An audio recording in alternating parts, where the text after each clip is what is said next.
di remercier ñëpp ñi nga xamante ne ñoom ñooy journalistes yi parce que boo leen fi teewul dara du sotti boo leen teewul eggale suñu communication fi nga xamante ne war na fa egg li ñu bëgg si lii ñu jëf duñ ko am ndax nag suñu communication bi ça s'adresse au peuple sénégalais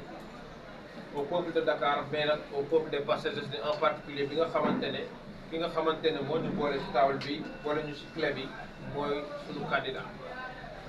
mais nag wax ji dépassé na suñu candidat bi parce que on parle du respect du calendrier républicain si li ma wax léegi si nasaraan mooy Sénégal jaar na si ay jaar-jaar yu bëri jamonoy Mamadou Dia mook Senghor xëccoo ba ay nit daanu si jamonoy 88 89 ba 93 un juge constitutionnel ñu jël bakkanam ci ay xëccoo waaye li leer ba leer mooy li président waxoon président Macky Sall en 2012 mooy on ne peut pas accepter le report d'une élection présidentielle à la limite mën nañu reporter une élection locale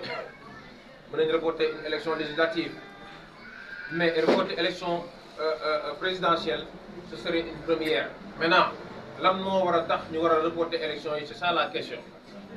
ak kan moo nekk ci ginnaaw loolu ñun day bokk ñu benn parti politique que ça soit clair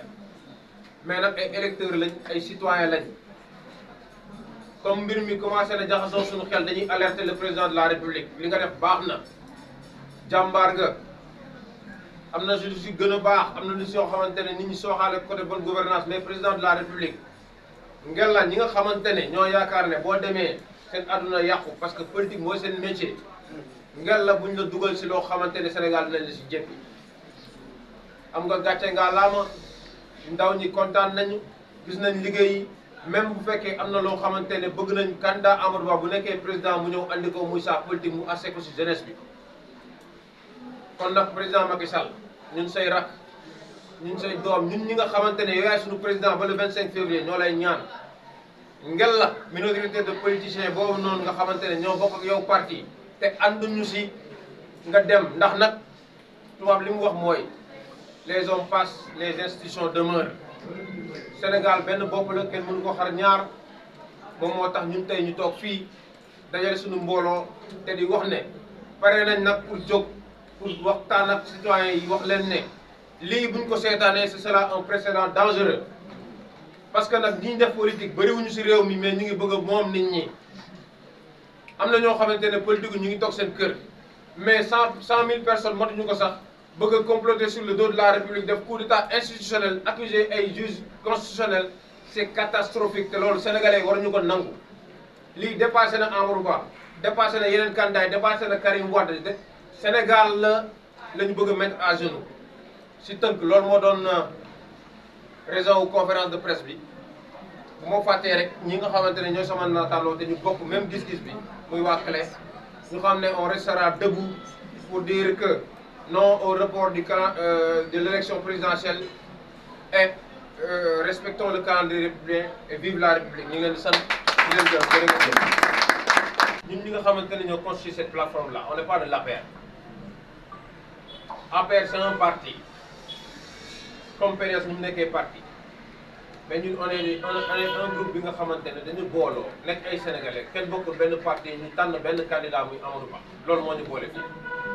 kon la position des gens de l'APR bokkul ak suñu position ñoom c'est des positions partisanes parce que dañu bokk ci benn parti te toute chose égale par ailleurs ñun sax questionnement boobu la ñuy posé bu fekkee ñun ay jàmbur ñun ñooy défendre le candidat choisi par le Benno Bokk Yaakaar waa APR lu ñuy def lan la tudd mais dama bëgg fàttali ne APR moomul Sénégal beneen parti PDS moomul Sénégal ñun dañoo am cër ci Sénégal te bokkuñu ci parti politique yi parce que lii lañ doon bañ moom moo tax musuñu militer ci parti politique parce que encore une fois y a une minorité de Sénégalais yu nekk ci biir parti yi bëgg di def lu leen neex ci majorité bi ñun ñu toog di seetaan loolu lañ fi bëgg mu jeex politiciens yi moomuñu réew mi moom moo tax ñuy tontu ci loolu di leen wax ne waa APR li ñuy wax ça les concerne mais ñun on parle au président de la République bi nga xamante ne c'est le garant de la Constitution c'est le garant des institutions di ko fàttali que ne 2012 dañ ko dégg mu ne il ne peut pas accepter un report de l'élection présidentielle boobu Abdoulaye Wade moo nekk candidat bi jàpp nañ ne nag moom nitu kaddu la parce que man ak ñii bi ñuy nekk 2015 la ñu recevoir ne de du def troisième mandat day wàññi mandat te bi mu ko jotee def na ko kon jàpp nañ ne ba léegi nii xelam demul si mu reporter une élection présidentielle parce que jàpp nañ ne c'est un républicain te il va respecter le calendrier républicain mais nag du tey ñu ñaax ko fàttali ko ndax dafa am ñoo xamante ne ñoo nekk si wetam xeetu Thérèse Faye boobu Abdou Mbow ak ñeneen ñi nga xamante ne jàpp nañ ne bu fi jógee seen àdduna tukki parce que politique la ñuy dundee ñun dundeewuñu politique dañu bëgg nag wax jeunesse bi combat bi dépassé na Amadou Ba combat bi dépassé na Karim Wade parce que ñoom seen jëm yooyu Sénégal moo ñu ko gënal nañ teg Sénégal respecté ko que les institutions restent au-dessus des personnes et des partis politiques je pense que point boobu je pense que c'est clair mayaactu.com nee na am na ay yeneen candidat yu dul Karim Wade yoo xamante ne découvrir nañ ne am na yeneen nationalité kuñ ci jàpp ne respecté woo loi bi dañ la war a génnee mais dafa am benn instant boo xamante ne ñun dañu jàpp ne le fait d'avoir 2 nationalités 3 nationalités c'est pas pertinent ñun suñu gis-gis la par exemple man suma gis-gis mais comme que loi bi loolu la wax qu'on se conforme à la loi suñu gis-gisu bopp bokkul ak li loi bi wax loi bi dafa ne il faut être de nationalité exclusivement de nationalité sénégalaise du dëgg kon nag bi ñu demee ba jël parrainage yi ba nit ñi déposer seen candidature conseil constitutionnel dafa am benn instant boo xamante ne dafa naan lu waaye xam si keneen candidat ñëwal boole ko Thierno Alassane Sall jël sa responsabilité dem boole ji Karim keneen bu boolee Wardini baax na ku xam keneen ku nekk si candidat boobu man bu ma ko xamoon tam dinaa ko boole parce que la loi l'interdit kon du question de Amadou Ba opposition question de respect de la loi constitutionnelle la te dafa ne il faut être de nationalité exclusivement sénégalaise pour être candidat à l'élection présidentielle. De votre présence pour relever le niveau de notre communication, c'est important parce que sans la presse, rien ne peut se faire. Aujourd'hui, nous avons tenu à faire cette conférence de presse pour nous adresser au peuple sénégalais, au peuple de Dakar, mais au peuple des Parcelles Assainies en particulier. Je vais lire notre discours avant de vous permettre ou de permettre à mes collaborateurs ici présents de faire des interventions en français. Et après, nous allons donner l'occasion aux journalistes. Ce ne sera pas un point de presse, mais une conférence de presse pour recueillir certaines de vos questions et y apporter des réponses, parce que l'heure est grave. Mesdames, Messieurs, chers invités, bonjour. La plateforme Convergence des leaders pour l'élection de Amadou Ba vous remercie pour votre présence à ce point de presse, je dirais à cette conférence de presse sur le thème non au report de l'élection présidentielle et vive le respect du calendrier républicain. Chers compatriotes, la plateforme clé Convergence des leaders pour l'élection de Amadou Ba vous prend en témoin pour lancer un message historique au peuple sénégalais et à son Excellence, le Président de la République, M. Macky Sall, gardien de la Constitution et par ailleurs chef de file de Benno Bokk Yakaar. Monsieur le Président, en portant votre choix sur M. Amadou Ba, après sûrement des consultations inclusives, vous avez posé le premier jalon d'une victoire au soir du 25 février 2024 pour la coalition Benno Bokk Yakaar. La détermination de cette volonté de vaincre qui anime vos rangs et nos rangs aujourd'hui aux Parcelles Assainies nous permettent de nous autoproclamer fer de lance dans cette bataille historique. Nous ne sommes pas agités, nous sommes des électeurs. Pour vous assurer, Monsieur le Président, soyez convaincus que le marron beige a envahi le Sénégal pour le moment. Mais, qui sont donc ces vautours qui branlissent le spectre hideux d'un report des élections? C'est ça la question. Monsieur le Président, un sénateur américain a dit lors d'un scandale du Watergate que la présidence de la République est une institution qu'il ne faut pas fragiliser. Pour dire donc qu'il y a une ligne rouge qu'il ne faut jamais franchir.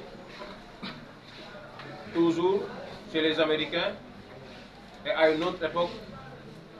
Un autre sénateur, pour prévenir tout tripatouillage et tout acte abusif, dit qu'il ne faut pas toucher à la Constitution qu'avec une main tremblante. Aujourd'hui, à l'heure où tous les états-majors politiques ont le pied dans les starting blocks, on nous parle de report, une ignominie qui serait une première dans l'histoire politique du Sénégal. Des crises graves ont secoué ce pays. Bicéphalisme entre Senghor et Mamadou Dia, les événements de 1968, l'assassinat de Maître Babacar Seye en 1993, vice-président du Conseil constitutionnel, et tant d'autres. Plus près, rappelons les émeutes de mars 2021 et juin 2023. On a dénombré une cinquantaine de morts, mais aucune commission parlementaire n'a été formée pour édifier les Sénégalais sur cette hécatombe. Aujourd'hui, à notre grande surprise, des traîtres, parce qu'on ne peut pas les appeler autrement, tapis dans l'ombre, sont en train de manœuvrer pour des raisons non avouées. Et ils veulent mettre la République à genoux. Cela ne passera pas, parce que nous ne l'accepterons pas. Le loup est dans la bergerie, abat les masques. Ces gens de la République qui se servent de la République, ces parlementaires qui déshonorent le Parlement, auront beau crier, mais la caravane passera. Monsieur le Président, après avoir fait plus que vos prédécesseurs, ne vous laissez pas tenter de faire mieux que, ou bien moins que. Un report, pourquoi et pour qui? Le Sénégal ne mérite pas un forfait pareil. À bon entendeur, salut, vive la République, vive le Sénégal. On se donne rendez-vous, Inch'Allah, le 25 février pour l'élection du président Amadou Ba. Les hommes passent, les hommes